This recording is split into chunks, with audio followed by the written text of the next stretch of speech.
My parents attempted to hand my inheritance to their golden child, but what do you do when the people who are supposed to love you unconditionally actively conspire to take away $500,000 that was rightfully yours, just to give it to your favorite sister? Because that's exactly what my parents tried to do to me. Growing up, my life was a masterclass in parental favoritism. I'm 28 now, and my younger sister, Amy, who's 25, has always been the golden child, especially for my dad. From our earliest memories, she got the bouncy castles and face painters for her 2nd birthday, while my 5th birthday was a store-bought cake and a quiet family dinner. That set the tone for everything. As we got older, the differences just sharpened. Amy always had the newest toys, the best clothes, all the attention. I remember saving months of allowance for a new bike when I was 10. Amy saw it, threw a fit, and instead of teaching her about saving, my parents went out and bought her an even nicer bike than mine. Can you believe that? School was another arena for their blatant bias. My parents attended all of Amy's functions, but mine? They usually missed them. In 4th grade, I landed a lead role in the school play. I practiced for weeks, absolutely buzzing with excitement. The night of the show, my big scene came and went, and my parents were an hour late. They were consoling Amy, who apparently had a sudden stomach ache, which, predictably, vanished the moment they got home. They just lost track of time playing with her. And academics? Nothing I did ever seemed good enough. I joined the math club, got straight A's in middle school, even won 1st place at a regional science fair. My parents barely noticed. But when Amy scored A/B+ on one test in her weakest subject in high school, oh, she got a celebratory dinner and a brand new phone. High school was tough.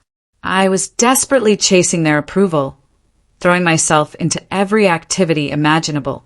I kept a 4.0 GPA, was editor of the school newspaper, captain of the debate team. Amy, meanwhile, just coasted by, barely keeping a C average, spending most of her time hanging out with friends. Then came a huge moment. I was chosen for a prestigious summer program at Harvard, one of only 2 juniors from my university. It was an incredible honor.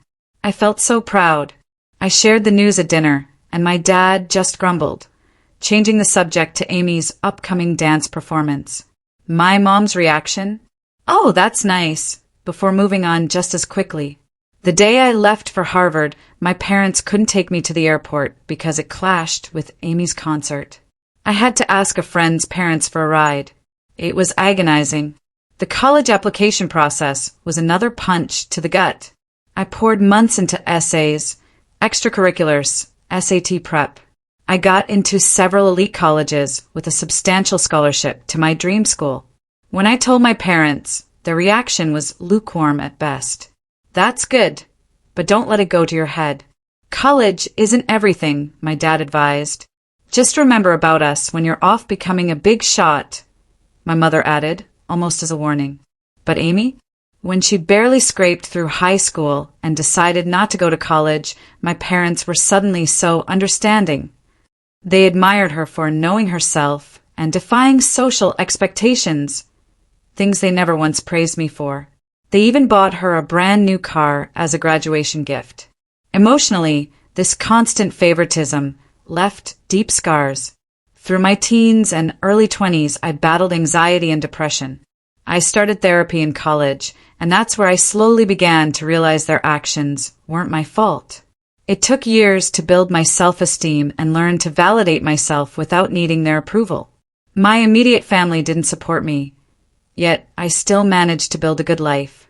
I graduated college with honors, landed a great job in finance, and by 27, I'd even bought my own house.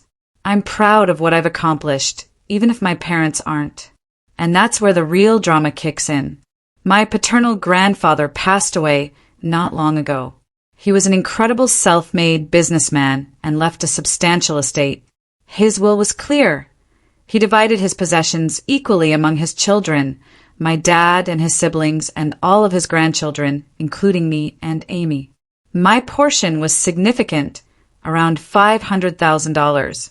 It meant freedom, the chance to invest in my future, pay off my loans, maybe even start my own company someday.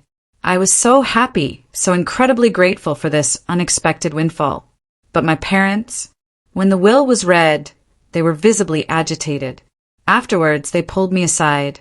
They said they felt it was unjust that I received an equal portion.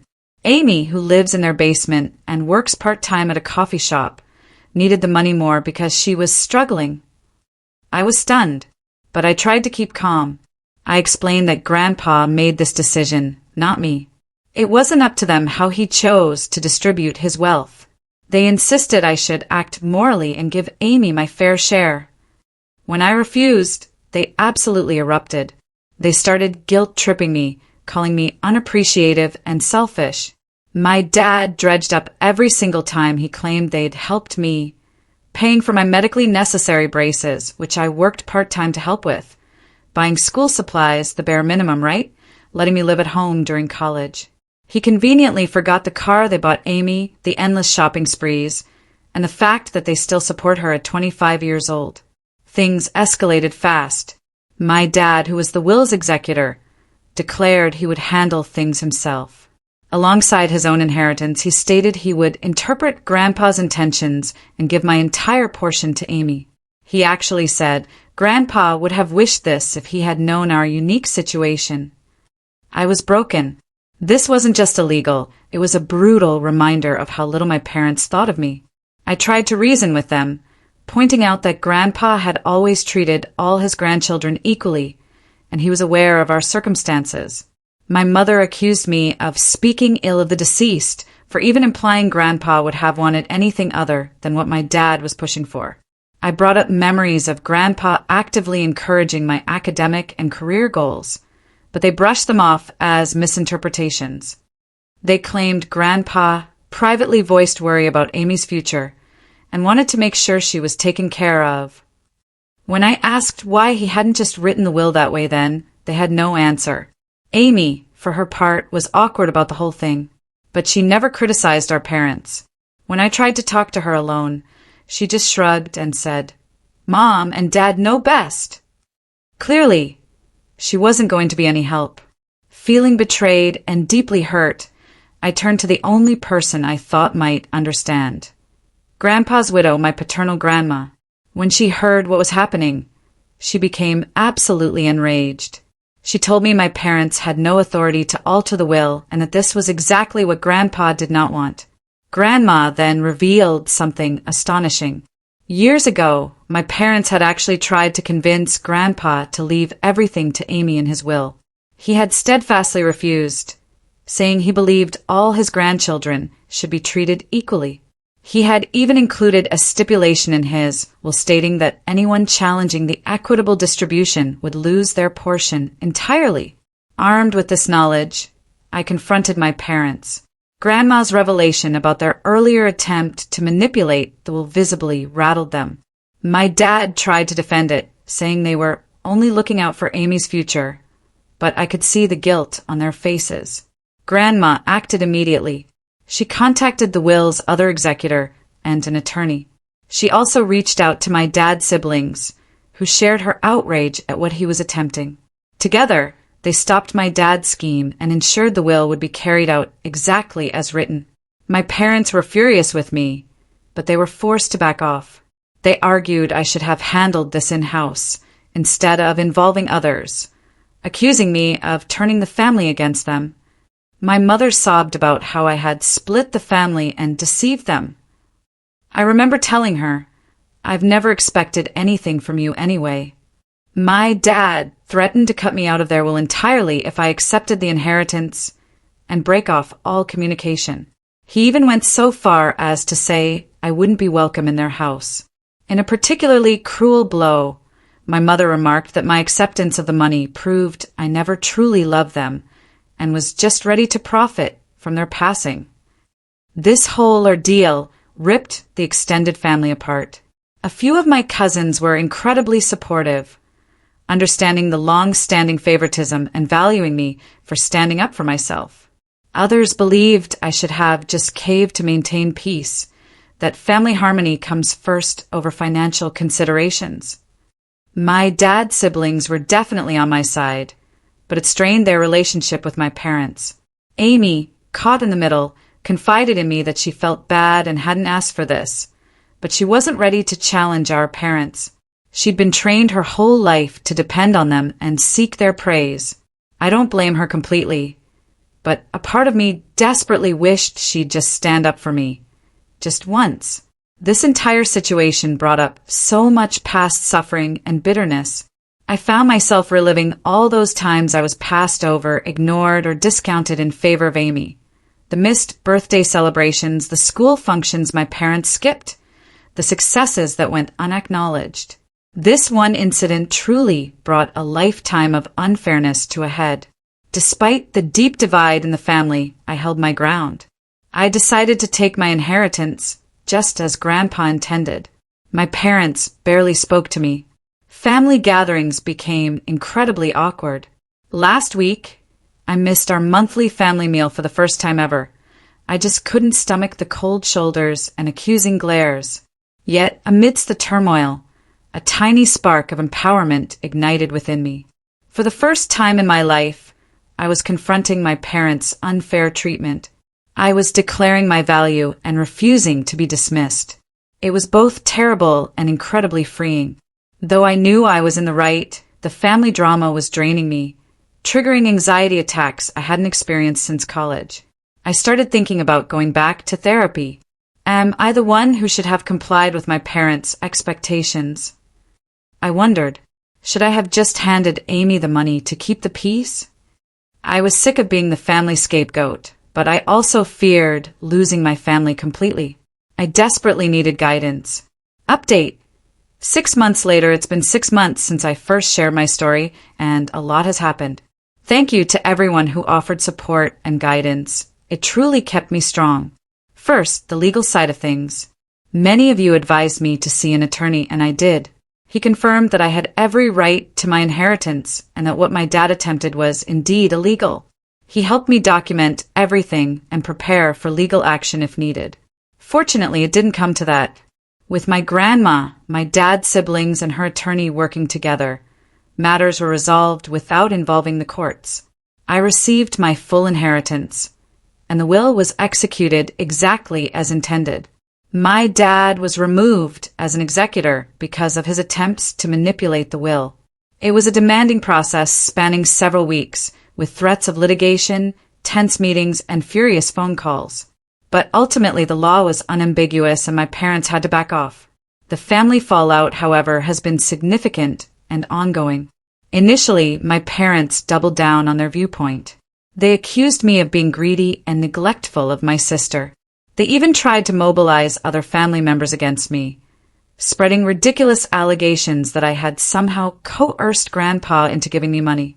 Luckily, most of the family saw through their trickery.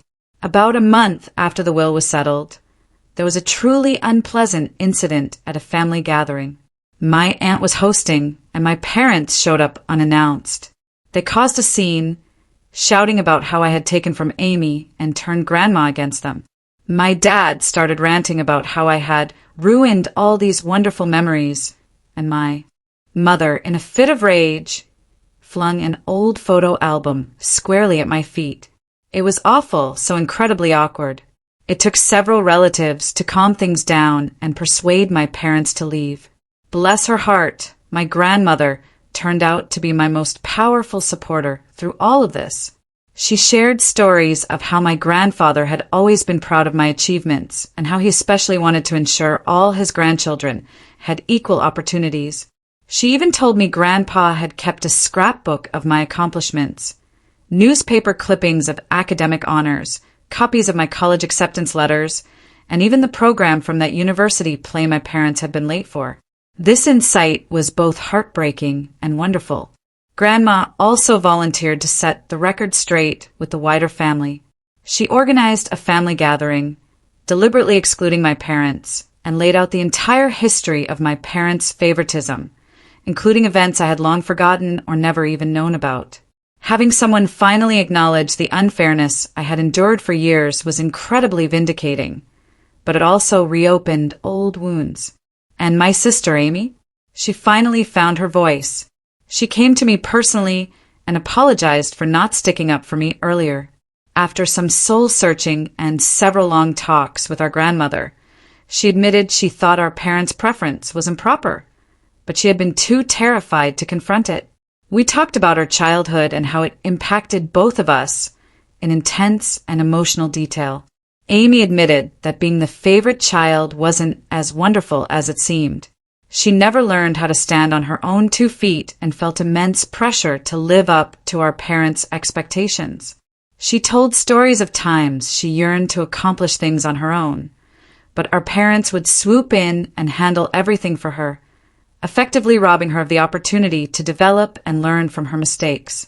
This talk marked a profound shift for our relationship. We've begun to mend the sibling bond our parents' partiality had broken. We've been meeting regularly for coffee, just the 2 of us, to discuss and encourage each other through this family crisis. Then she astonished everyone. She declared that she was going to pay for college with her inheritance. She claimed that seeing me stand up for myself motivated her to start managing her own life. Once she decided what she wanted to study, she registered in a nearby community college first, intending to transfer to a 4-year university. Our parents let out startled gasps. I think they knew, deep down, that their constant babying hadn't done Amy any favors. My parents' response to all this has been diverse and changing. They first attacked both of us angrily. They tried to guilt Amy into quitting college to help the family, claiming I had turned her against them. When that proved ineffective, they changed strategy. After several protracted talks with my grandmother and seeing Amy's incredible transformation, my mother began to recognize how damaging their actions had been. She has made some hesitant moves toward reconciliation, even beginning therapy to address her own issues. She reached out to apologize, owning that she had been unfair and requesting a chance to make things right. It's a slow process, and while I'm cautiously hopeful, I'm also maintaining strong boundaries. Sadly, my dad has been less willing to own any mistakes. Still furious, he feels like he is the victim in all of this. He has been cold toward Amy since she chose to go to college and barely speaks to me. He's tried a few times to control us, threatening to sell our childhood house if we fail to come to our senses, or forgive us if we realize we were wrong. Though we are both standing strong, it hurts to see him distance himself from both of his children like this. The dynamics among the extended family have changed dramatically. I now have closer relationships with my dad's siblings, who have been incredibly supportive, and my grandmother. Hearing from my aunts and uncles about handling my dad's challenging behavior over the years has lessened my loneliness in this fight. I've also developed deeper bonds with some of my cousins who stood by me, and we've started a monthly cousin meal so we can all catch up, free from the drama of the older generations. For myself, I've been making sensible use of my inheritance. Having paid off my college loans, I now feel an amazing degree of financial freedom. Working with a financial advisor, I've assembled a diversified investment portfolio. I've also set aside funds to potentially launch my own company someday, maybe even a community center offering affordable mental health treatments and financial literacy seminars. But for me, the most significant application of the money has been affording therapy for myself and covering Amy's therapy sessions too. Both of us are learning to set healthy boundaries with our parents and are actively working on healing from our childhood experiences. Though it's a long road, I already feel as though I'm growing in knowledge and ability to overcome emotional neglect and long-term favoritism. This whole process has brought some surprising, positive improvements into my life. I now know a great deal about establishing limits and defending myself. Though I know I did the right thing, it hasn't been easy, and there are still difficult days. But I feel good about myself for resisting guilt and pressure. Among the most unexpected results has been a shift in my career path. Dealing with all this family conflict and undergoing therapy has helped me to see my own passion for supporting people who have gone through similar family dynamics. I'm currently thinking about returning to school to specialize in adult children of emotionally immature parents and work as a family therapist. I've also been volunteering at a nearby youth facility helping youngsters from challenging family homes. Being able to offer the kind of encouragement and support I wish I had had as a child is immensely satisfying.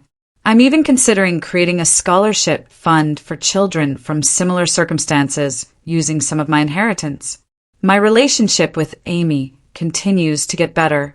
Once a month, we have a siblings day where we do something fun, just the two of us.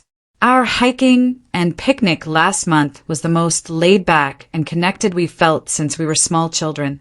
Without our parents' influence, we are gently reconstructing our connection on our own terms. Regarding my parents, things remain tricky. My mom is actively trying to rebuild our relationship.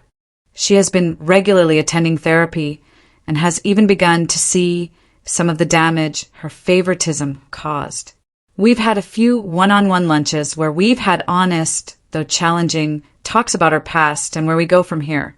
It's not flawless, but improvement is evident. My dad, though, still objects to change. He still insists he did nothing illegal and that Amy and I should be appreciative. He refuses to be in the same room with me, so he's missed several family functions. Though it hurts, I am trying to let go of my need to compel him to see things differently or control his reactions. For both Amy and me, Grandma now serves as a true rock. She continues to share additional tales about our grandfather and his pride in us for advocating for ourselves. She always supports justice and understanding, and she has been a fantastic mediator in family problems. The whole process has imparted a lot of lessons about the actual meaning of family.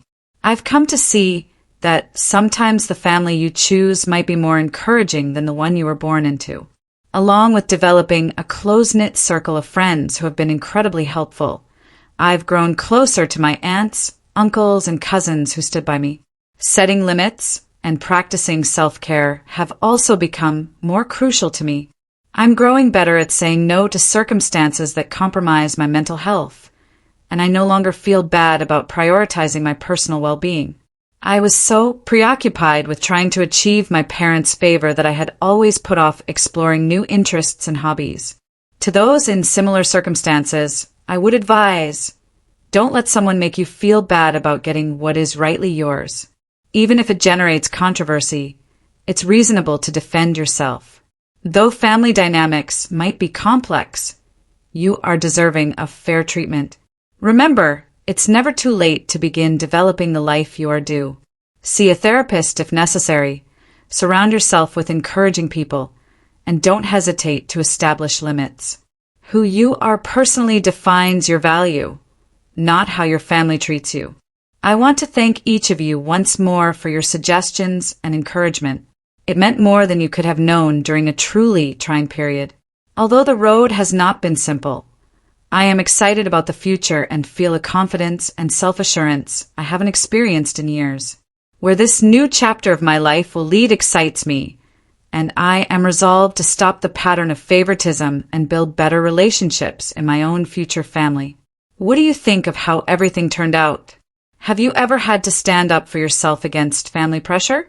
Let me know in the comments below. I'd really love to hear your thoughts.